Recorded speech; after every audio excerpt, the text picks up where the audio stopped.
Bismillah,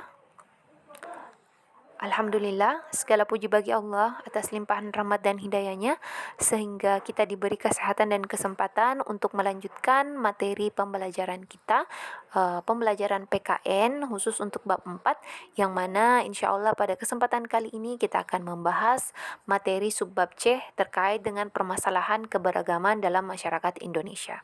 Nah, di pertemuan sebelumnya kita sudah membahas tentang persatuan dan kesatuan bangsa Indonesia, yang mana persatuan erat kaitannya dengan persatuan atau perkumpulan, ya, perkumpulan berbagai komponen yang menjadi satu, sementara kesatuan sendiri adalah sesuatu yang erat kaitannya dengan keutuhan dari perkumpulan berbagai komponen tersebut. Nah, berbicara tentang permasalahan keberagaman dalam masyarakat Indonesia, ada beberapa hal yang mesti kita ketahui bersama. Yang pertama, bentuk keragaman masyarakat Indonesia. Nah, anak-anakku mungkin mengetahui, ya, anak-anakku bisa mengetahui atau menyadari bahwasanya salah satu kekayaan bangsa Indonesia adalah uh, keberagamannya. Nah, keberagaman dalam hal ini ya luas, ya. Keberagaman meliputi suku bangsa, budaya, adat istiadat, bahasa daerah, pandangan politik, dan golongan. Nah, eh, keberagaman ini yang merupakan sebagai kekayaan, tentunya sesuatu hal yang bisa dijadikan sebagai dorongan bagi masyarakat untuk mengenal serta memahami setiap keberagaman yang ada di masyarakat Indonesia, agar keberagaman yang dimiliki menjadi sebuah kekuatan sehingga bangsa Indonesia dapat lebih maju dan lebih bermanfaat. Nah, adapun keberagaman yang dimaksud, kita mulai dari suku bangsa. Nah, mungkin di kelas-kelas sebelumnya anak-anakku sekalian terkait dengan suku bangsa khusus untuk materi PKN itu sudah berapa kali tentunya kalian sudah menemukan materi suku bangsa ini berulang kali, ya. Sudah sering sekali dibahas terkait dengan suku bangsa karena memang yang menjadi esensinya salah satunya yakni suku bangsa, ya. Suku-suku bangsa sendiri tersebar di Indonesia ini merupakan warisan sejarah bangsa Indonesia, yang mana kita ketahui bersama bahwasanya persebaran suku bangsa itu tidak hanya dipengaruhi oleh faktor geografis saja, namun beberapa faktor seperti perdagangan laut, bahkan persebaran persebaran suku bangsa yang dipengaruhi oleh kedatangan para penjajah. Para penjajah pun itu menjadi salah satu faktor, ya, penjajah di Indonesia. Nah, persebaran yang luas ini menjadikan suku bangsa di Indonesia memiliki ciri serta karakter sendiri yang berbeda antara satu suku bangsa dengan satu yang lainnya. Nah, kita mungkin bisa melihat di Makassar ini ada beberapa suku, ya, beberapa suku bangsa seperti suku Makassar, suku Bugis, suku Jawa, dan lain sebagainya. Nah, namun yang mesti kita sadari, yang mesti kita pahami bahwasanya walaupun memiliki suku bangsa yang beraneka ragam, kita tetap satu bangsa, tanah air, dan bahasa yang sama yakni Indonesia. Sehingga perlu kita sadari bahwasanya keberagaman itu merupakan kekayaan yang tidak ternilai harganya dan harus dijadikan sebagai kekuatan yang mampu mempersatukan bangsa Indonesia.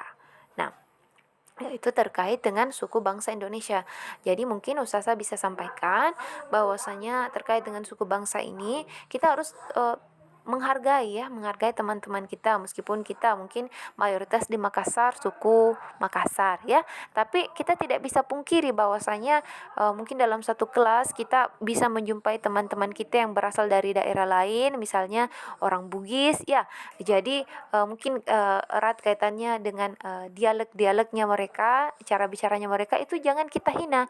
Nah, kita harus menghargai perbedaan itu, meskipun mungkin ada beberapa dari kalian yang kenapa ya seperti itu cara bicaranya, ya mungkin kayak lebih ke orang Bugis atau bagaimana, kalau orang Jawa mungkin cara bicaranya seperti ini. Itu tidak boleh kita permasalahkan hal-hal yang seperti itu, ya. Oke, lanjut ke bentuk keragaman yang kedua, yakni adat istiadat. Nah, di sini dijelaskan bahwasanya adat merupakan peraturan tentang perbuatan manusia yang lazim dilakukan dari dulu, sementara adat yang melembagah itu disebut dengan istiadat. Oke, adat istiadat sendiri diartikan sebagai kelakuan yang relatif turun-temurun dari generasi ke generasi lainnya sebagai warisan, sehingga kuat integrasinya dengan pola-pola perilaku masyarakat. Nah, anak-anakku sekalian, yang mesti kita ketahui itu tadi terkait dengan adat pengertiannya.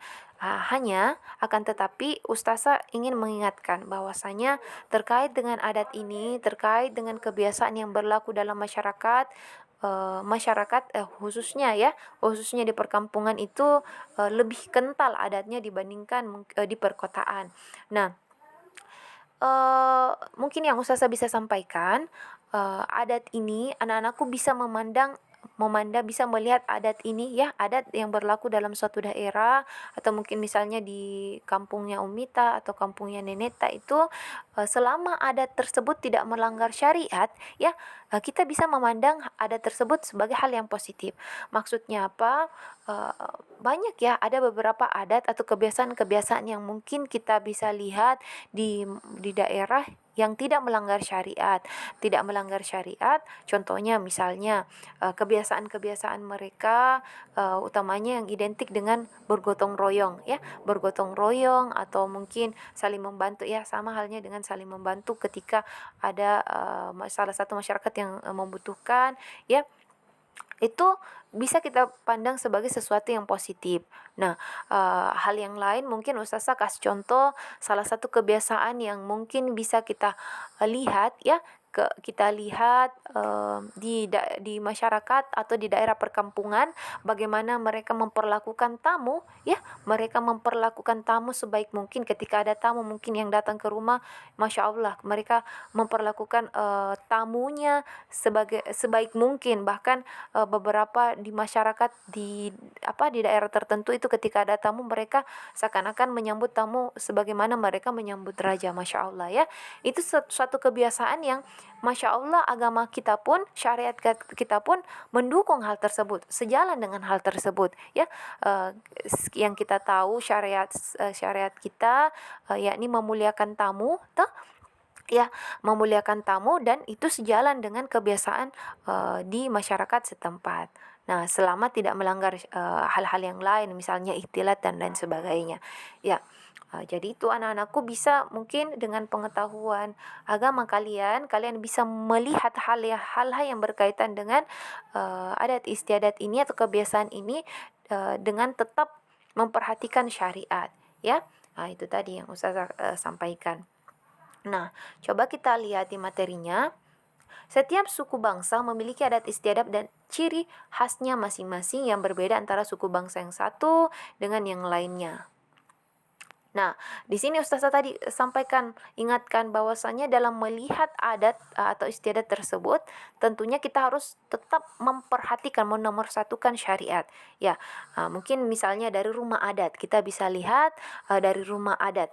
Rumah adat itu mungkin ya, sebenarnya tidak menjadi masalah, rumah adat itu tidak menjadi masalah. Misalnya, di daerah Makassar atau di daerah Sulawesi Barat dengan Sulawesi Tengah, kita bisa melihat perbedaan rumah adat ya. Rumah adat itu tidak menjadi masalah selama tidak menyelisih syariat. Maksudnya apa? Ketika masyarakat itu menjadikan rumah adat ini hanya sebatas uh, tempat tinggal saja, bukan dalam hal lain, maksudnya niatnya dalam hal lain, seperti misalnya membuat rumah adat seperti ini supaya ada hal-hal tertentu yang diharapkan. Tidak seperti itu sudah menyelisih syariat. Kalau ada hal-hal atau sesuatu yang diharapkan dari segi bentuk rumah ya, itu sesuatu yang harusnya dihindari ya, karena melanggar syariat. Tentunya juga yang lebih parah dari itu yang bisa menyebabkan rusaknya akidah ya, yang membuat kita berada dalam kekufuran. Nah, seperti adat yang lainnya seperti senjata tradisional Ya, selama tidak melanggar syariat tidak masalah.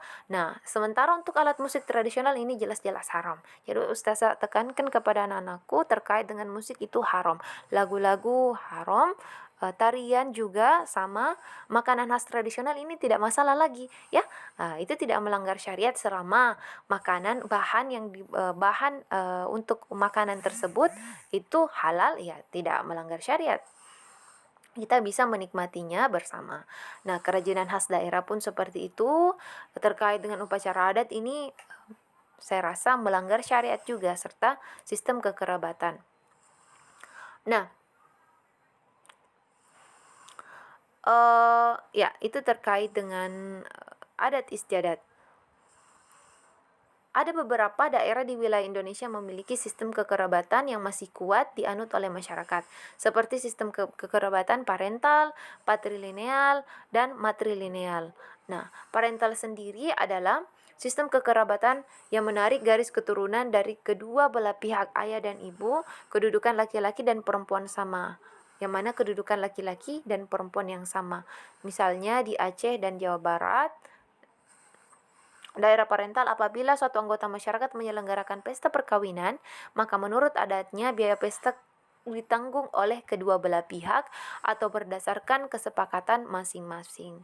Ya, kalau ini sebenarnya harusnya tidak seperti itu ya. Ketika misalnya suatu perkawinan ya, pernikahan yang dilakukan itu harusnya tidak memberatkan di satu pihak. Jadi ya, sesuai dengan syariat kita, pernikahan yang baik adalah pernikahan yang paling mudah. Maksudnya pernikahan yang memudahkan kedua belah pihak. Jadi tidak memberatkan pihak laki-laki ya, tidak memberatkan pihak laki-laki, itu seharusnya seperti itu. Nah, sama juga dengan patrilineal dan matrilineal. Nah, selanjutnya kita membahas poin yang ketiga terkait dengan agama. Agama merupakan satu hal yang tidak terpisahkan dalam kehidupan masyarakat Indonesia. Keanekaragaman suku bangsa, letak geografis, dan latar belakang sejarah merupakan faktor terjadinya keragaman tersebut. Nah, pemerintah menetapkan agama Islam, Kristen, Katolik, Hindu, Buddha, dan Konghucu sebagai agama resmi penduduk Indonesia. Ya, yang Ustaz ingin sampaikan khusus poin ini, adanya agama-agama yang ada, agama selain Muslim ya, atau agama non Muslim yang ada di Indonesia ini tidak terlepas dari ketentuan Allah Subhanahu wa taala. Jadi kita harus tetap menerima keadaan tersebut ya. Kita tidak bisa menghindar bahwasanya di sekitar kita ada teman-teman kita mungkin yang non Muslim ya. Namun yang perlu kita pahami dan pegang baik-baik bahwasanya agama kita ini, Masya Allah, agama Islam adalah sebaik-baik agama ya. Jadi jangan sampai kita maksudnya seperti ini, kita bisa tetap toleransi terhadap toleransi agama lain, tapi bukan dalam hal mengikuti hal-hal yang bisa merusak akidah kita. Maksudnya apa? Toleransi dalam hal ini kita bisa berbuat baik kepada mereka, melakukan perniagaan terhadap mereka, melakukan perniagaan ya terhadap non-muslim, berniaga dengan non-muslim, namun jangan sampai melakukan hal-hal atau kegiatan-kegiatan yang menyerupai kegiatan non-muslim yang pastinya merusak akidah kita. Ya, contohnya mungkin perayaan tahun baru. Nah, itu jangan sekali-kali kalian, anak-anakku sekalian, mencoba hal tersebut ya, seperti merayakan tahun baru yang katanya dengan mengatasnamakan toleransi. Itu tidak seperti itu. Itu bukan toleransi beragama, itu namanya merusak akidah sendiri yang ujung-ujungnya berakhir pada kekufuran. Nah, itu yang Ustazah maksud.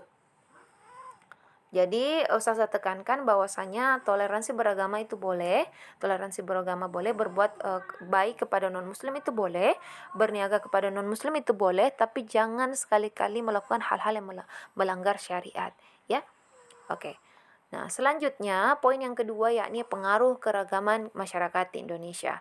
Kita sudah bahas tadi bentuk-bentuk keragaman yang ada di Indonesia, keragaman masyarakat Indonesia, dan tentunya keragaman ini menjadi satu kekuatan bagi tumbuhnya persatuan dan kesatuan bangsa dengan tetap memperhatikan syariat agama kita, ya, agama Islam. Nah, sehingga dalam kehidupan masyarakat kita, keragaman ini eh, dalam kehidupan masyarakat kita tentu kita mengetahui bahwasanya keragaman ini belum sepenuhnya menjadi sebuah kekuatan, tapi bisa jadi menjadi pemicu terjadinya perselisihan dalam masyarakat. Nah, sehingga dalam kegeragaman sendiri ada dua dampak yang bisa disebabkan, yakni dampak positif dan dampak negatif. Apa dampak positifnya? Yang pertama, terciptanya integritas nasional. Terkait dengan integritas nasional, Ustazah sudah berikan tugas ya yang berhubungan dengan integritas nasional, baik itu di lingkungan masyarakat, di lingkungan keluarga, maupun di lingkungan sekolah. Ya, salah satunya yakni menghargai perbedaan suku yang ada di sekolah.